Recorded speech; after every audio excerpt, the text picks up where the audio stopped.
నమస్తే, welcome to cine talkies. Tollywood ఇండస్ట్రీలో most awaited cinema Kubera.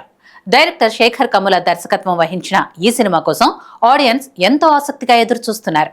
ఇందులో కోలీవుడ్ హీరో ధనుష్, నాగార్జున కీలక పాత్రలు పోషిస్తుండగా రష్మిక మందన్న కథానాయికగా నటిస్తోంది. Sekhar Kammula Amigos creations private limited తో కలిసి SVCLLP పై సునీల్ నారంగ్, పుష్కర్ రామ్ మోహన్ రావు ఈ చిత్రాన్ని నిర్మించారు. ఈ సినిమా నుంచి ఇప్పటికే విడుదలైన పాటలు, ట్రైలర్ కు మంచి రెస్పాన్స్ వచ్చింది. దీంతో మూవీ టీం కుబేర సినిమాను ఇవాళ తెలుగుతో పాటు తమిళ, కన్నడ, హిందీ, మలయాళ భాషల్లో రిలీజ్ చేశారు. మరి సినిమా ఎలా ఉంది? అసలు ఈ సినిమా ఎందుకు చూడాలి? ఇంతకీ కుబేరా హిట్టా ఫట్టా అనేది యోయో రివ్యూలో తెలుసుకుందాం. కుబేరా మూవీ స్టోరీ విషయానికి వస్తే, ఓ ఫ్యామిలీతో హ్యాపీగా ఉండే హీరో ఎలా బిచ్చగాడిలా మారాడు? ఆ బిచ్చగాడు ఓ ప్రభుత్వాన్ని ఇరకాటంలో పెడతాడు. అతని కోసం విలన్స్ వెతుకుతుంటారు. మరి విలన్స్ కు బిచ్చగాడు దొరికాడా? అసలు హీరో ఫ్లాష్ బ్యాక్ ఏంటి? ఇందులో రష్మిక పాత్ర ఏంటి? అలాగే ఓ ధనికుడు ప్రపంచాన్ని, ఓ పేదవాడు ప్రపంచాన్ని ఎలా కలిపారు అనేది చూడాలంటే కుబేరా సినిమాకు వెళ్లాల్సిందే. కుబేరా సినిమా విశ్లేషణ పరంగా చూస్తే స్టోరీ ఎంగేజింగ్ గా ఉంది. ఫస్ట్ హాఫ్ అంతా సైలెంట్ గా సాగిపోతుంది. ఇంటర్వెల్ తర్వాత నుంచి ట్విస్ట్ల మీద ట్విస్ట్లుంటాయి.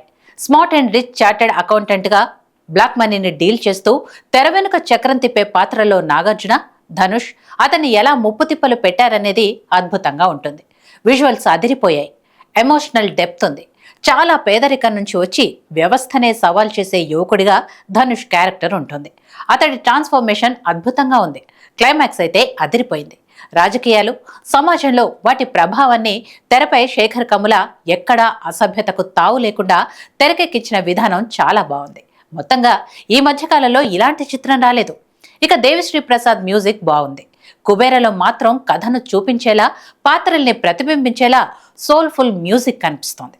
నటీనటుల విషయానికి వస్తే ఈ సినిమాలో ధనుష్ పర్ఫార్మెన్స్ కు ఫిదా అవ్వాల్సిందే. ఓ బిచ్చగాడి పాత్రలో కనిపించారు. ఈ మూవీ కోసం బరువు కూడా తగ్గారు. రియల్ లొకేషన్లో బిచ్చగాడిలా పరుగులు పెట్టారు. ఈ మూవీ కోసం ధనుష్ చాలా కష్టపడ్డారు. నాగార్జున ఈ సినిమాలో ఆయన చాలా కొత్తగా కనిపిస్తారు. రష్మిక మందన్న బ్యూటిఫుల్, న్యాచురల్ గా నటించింది. జిమ్ సబ్ మిస్టీరియస్ విలన్ గా బాగా చేశాడు. ఈ సినిమాకు story, direction, Dhanush action, songs, BGM, action plus points కాగా అక్కడక్కడ కాస్త సీరియల్ గా అనిపించే సీన్స్ మైనస్ అని చెప్పాలి. ఓవరాల్ గా అన్ని వర్గాల ప్రేక్షకులకు నచ్చే సినిమా కుబేరా. కుబేరా అంటే బిచ్చగాడికి, ధనవంతుడికి మధ్య జరిగే యుద్ధం.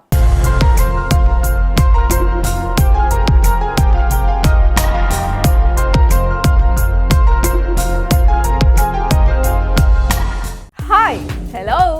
మెస్మరైజ్ చేసే మూవీ ముచ్చట్లు, రిలీజ్ అయిన వెంటనే రివ్యూస్, మీ అభిమాన తారల రియల్ స్టోరీస్, సినిమా సమాచారం ఏదైనా క్షణాల్లో మీ చెంతకు. మరింకెందుకు ఆలస్యం? యోయో సినీ టాకీస్ ని సబ్స్క్రైబ్ చేసుకోండి. హలో హలో నోటిఫికేషన్ కోసం గంట కొట్టడం అస్సలు మర్చిపోకండి.